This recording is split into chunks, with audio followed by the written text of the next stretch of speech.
Hey yo, this is Fonz and Quan. and welcome to another show. We're glad that you decided to tune in with us. Do us a favor. First, like, share, subscribe, because that's going to help us out. For real. That's really going to help us out. Also, if you're on Facebook or whatever, go to the Porch Sports Podcast War Room where we got all types of updates. I mean, even because football season is basically officially on us. Yeah. It's gonna be a lot of trash talk. A lot of trash talk. So y'all need to make sure y'all follow. So y'all just follow us and everything. And without further ado, kick that theme music.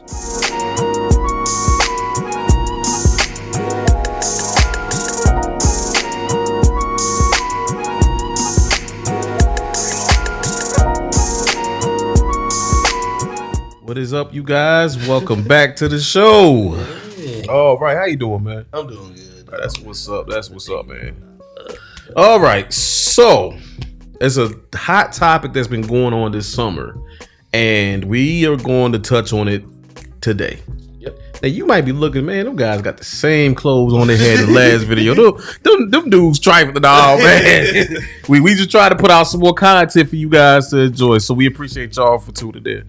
Okay, the devaluation of the NFL running back. I'll start it off if you don't mind. Hey, take it. All right, so as we know, within the past 10 to 12 years, I ain't gonna say, well, let me see. Yeah, about 10 years or so, the NFL started changing. Oh yeah. Now, if you can remember all the way back to like 2008, you had a good running back, good defense, you could win championships. Yep. And some names come to mind. You have Adrian Peterson, who had outstanding longevity in this league. You also had Frank Gore, Yep. who had even more outstanding longevity. But now we're looking at guys like Saquon Barkley, Josh Jacobs, Tony Pollard. They getting franchise tagged and getting dummy deals. I understand that the running back takes the most punishment. I get it. But at the same time, yo, when we gonna do that? Why are these running backs are slowly falling by the wayside when it comes down to pay? They the ones get the most injured. They the ones, if one knee go out, if they kneecap blow out like a flat tire, it's over with. Right. So what gives, man? I think it's just a change of the league. The NFL is different now. Patrick Mahomes is part of the reason of that, I think. Of course. All roads lead to him. You know, it's a pass heavy type of thing. And it's more also NFL is a multi-billion-dollar company who prioritizes entertainment. Mm-hmm. And anytime that you have a high-scoring game, like we've seen in the Super Bowl, which everybody could probably agree, that's probably one of the best Super Bowls we've seen in the last 4-5 years. It was a high-scoring game. Yeah, if you like offense, yeah. you know, yeah. It was a lot of that involved, and I think with the running backs, you know, they're slowly saying, okay, you know, we understand that, you know, you're still important. You're great players, but we're not going to focus so much on y'all. We're going to play the quarterbacks, and we're going to play the receivers, and we're still going to play our offensive linemen. And so I think it's just, you know, especially I feel like it's even tougher for the running backs that can't catch out the backfield.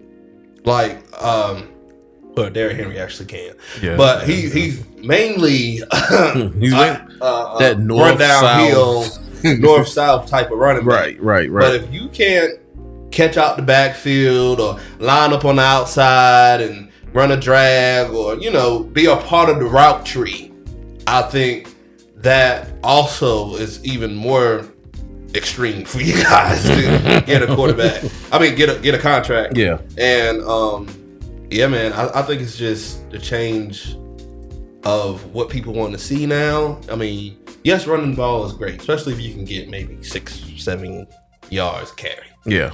But nah, man, it's just more about getting that ball, throwing that ball down the field. You know, we really don't have too many game manager quarterbacks in the league. Most of them got a nice arm on them. Yeah. And they throwing that rock a lot. This is my problem with this whole thing. Yes, like I said, the running back is becoming extinct. Just like the fullback did. Not too many teams carry a fullback. That too. Baltimore and San Francisco. Yep. All the two teams that I know of. I think y'all had a fullback for a minute. We didn't use him. But y'all didn't use him like that. And that was, what was his name? One of the Watt brothers. I believe so. I think, y'all had a couple of fullbacks. Because y'all had Roosevelt Nix. I think that was what it was. Derek Watt, yeah. One of the Watt trio. And he's actually a good fullback. Yeah. And we didn't use him. So, But you gotta think about it. A lot of us 35 and older people remember a time when the Jamal Lewis's and the Mike Allstocks and the Warwick Dunns and all them cats, Emmitt Smith and all that, and wanted to be that. Right. Because they was the feature back. Now I'm thinking these offices and the league is saying, okay, running backs come a dime a dozen now. Yeah. And all we gotta do is have a great offensive line. Yep. Either that or just a good quarterback. Yeah. So look at Ty Gurley, hometown dude. He from North Carolina by way of Baltimore. He played Tarboro. Excellent at what he did. Went to Georgia. Excellent at what he did, but he dealt with injuries. I think it was some type of arthritis in his knee that really took his career away. Le'Veon Bell, same thing. He held out. Yeah, that's really it. Because historically Pittsburgh, and this been going back since Willie Parker days, Pittsburgh didn't pay no running back. No. At all. Ezekiel Elliott, that was the worst deal ever for a running back. And 2 years later, he's not a Cowboy no more. Now look, let's talk about Jonathan Taylor. Jonathan Taylor saying he wants out of Indianapolis. Irsay Jr. said he ain't trying to hit. But here's my thing. If you don't want him to go get his money, why hold on to him? Because you want that production. See, it's like the NFL saying running backs are not important, but they're important. Right. Now, let's break it down with the X's and O's just for a little bit. I'm not, and like I said, I'm no way near a X's and O's expert. I just go by what I see. To me, in my opinion, the running back job is to keep Patrick Mahomes on the sideline. Because as you run the ball, that clock is tick, tick, tick, tick, tick, tick, tick. That clock is going to keep running. All right. Now let's take the running back out the equation. So you mean to tell me these quarterbacks now, especially the ones that's getting ready to come out of college, and that's going to come out of college within the next 5 to 7 years, they got to throw 3 downs and punt? Right. That means interception rates are going to go up. And that is actually going to hurt what the NFL is doing by favoring the offense. Because them turnovers is going to go up. Right. So now you got to get... Back in the day, the offensive lineman was big and burly, couldn't move fast. Now these guys are athletic. And then think about the overall game. The traditional style of an NFL offense is slowly evolving. Because now teams like Baltimore, like Chicago, and to a little bit of a degree like San Fran, they're pulling college concepts and implementing them in their systems. I just hate the fact that you play a position your whole career, and I'm talking Pop Warner, middle school, high school, whatever, AAU, whatever. You play that position all this time to get to the pinnacle of the sport, and that is the NFL. And if you in Canada, the CFL, you get there and they saying, no, you're not worth it. It's sad, man. I can't call it, bro. I think it's going to be something that the NFL has to fix.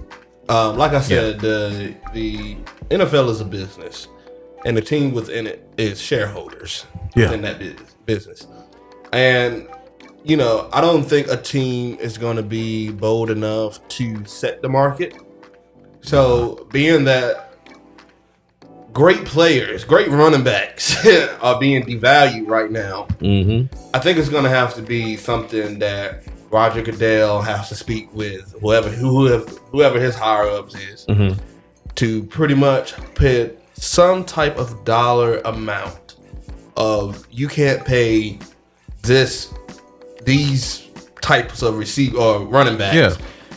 No more or no less than this, and set it that way, because then you'll start, because if a team goes out and pays somebody a lot of money, if another running back, like say for instance, if Jonathan Taylor, which no, I can't even use him, he requested a trade. Derrick Henry, they give him a huge contract. I can't think of a number right now. They give him a big contract. Let's see. They set the market. Ray Rice set the market back in 2012 with $120 million. He's the last running back to get that type of money. So let's say they pay him, I think $135. 135. Jonathan Taylor or Josh Jacobs or Christian McCaffrey, which he's the only one of the few running backs that's paid right now, and that's only thanks to Carolina. Of course. They're going to look at that and say, well, I do just as much as Derrick Henry, if maybe not more. And I stay more healthy than he do, too. Yeah, well. Sometimes. I don't know. Christian McCaffrey had a lot of injuries. Yeah, he did a little bit. See, that was Carolina's fault. Yeah, but I'm just saying, they look at that, and it's going to be a lot of a big dispute with the contracts. So I really think it's going to have to be something that the league fixes for that particular position. It has been constant talk about running backs not being paid for years. I mean, this is really nothing new. It's nothing new, but it really ramped up with Saquon. It's bold now because we have social media, and a lot of these running backs are speaking out about it and stuff like that. But this has been going on for a while. And it's really, I think it's just the risk. I mean, I understand you paying, which that I feel like is pros and cons. It's case by case type of thing, because they take the most punishment. They can get hit by anybody on the field: corners, defensive linemen, middle linebackers, anybody that safeties. They get hit by everybody. The longevity of their careers are not long. I think AP was probably one of the only running backs I've seen to play as long as he did. AP was amazing. Yeah. Because dude tore his ACL 1 year and won MVP the next. Yeah. I'm like, dog. So the longevity isn't long for running backs typically. So I understand that. You don't want to give a whole lot of money to somebody that you feel like they're going to play longer than 3 years. Yeah. 3. I was going to say 5. But the actual longevity is 3. So they don't play long, which is understandable. But that also makes the case, and they should have more money given to them, guaranteed money, because they don't play as longer, which and they are at a higher risk of getting injured. So definitely, after a while, I feel like they're going to have to come up with some type of dollar amount to set this market so that everybody can be paid, because I don't think a team is going to set the market yet, and it possibly, the chances of somebody doing that is probably more likely than them not. But the thing is, I think a team already set the market, but they just did it a couple years ago. Cowboys. Oh, yeah. See, here's the thing. Saquon Barkley, he held out for $1 million. If he would have signed the franchise tag, it would have been $10 million. Yep. But he held out for $1 million, so he signed a 1 year deal for $11 million. It's maybe 11.8. I think that's what it was. It was, but in that case, it was actually smart. Yeah. Because if y'all don't know, if you sign the franchise tag or you sit out, you get fined. Yeah. And then in the middle of all that, of them finding you for not coming to games and practices and stuff, you're also going to lose out on money, because when it's time for you to really get the contract, they're going to be like, oh, well, you sat out for the year. Right. So, we're not going to pay you the same amount. So he actually set himself up better, and actually that $1 million contract for 11 has incentives attached on as well. So he actually probably took the time out to actually think about that some, because if they do decide to franchise tag him again, they're going to have to pay him more. Yes, they do. I think that 10 turns into 15. Yes, that is. So, that's for his case. I think that was smart for him not to. Now, the only running back in the few years that actually held out for the full year was probably Le'Veon Bell. Which was crazy. That was That was crazy. He did get fined for all that. And, a lot. But he did still end up getting paid when he went to New York. And nothing panned out. Nothing panned out, but it's just it's dangerous when you sit out. You know, you devalue yourself more than what they already devaluing you guys now, and then you're losing money because they're finding you. And I ain't talking about a little bit of money. Nah, you losing more money than I got on me right now. I mean, so that I ever have on me in 6 months. Hopefully next year the market will be set in a better area, and these guys can get paid what they deserve. We have a lot of great running backs in the league right now. Yes. You know, and they bring a lot to the game.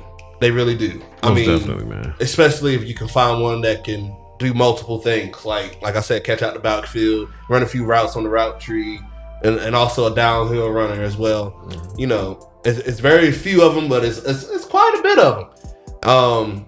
Hopefully, man, these guys can get paid because it's after a while, it's not going to be. First off, it's hard to run into talented players. It is. Anyway. Because the draft, honestly, is a crapshoot. But now I feel like the league is like, whatever. We can find a receiving back, a small speedster that can run and do whatever we want them to do. So I'm just hoping they can get set, man. My thing is, and we could possibly end this episode right there, running backs got to feed their kids too, man.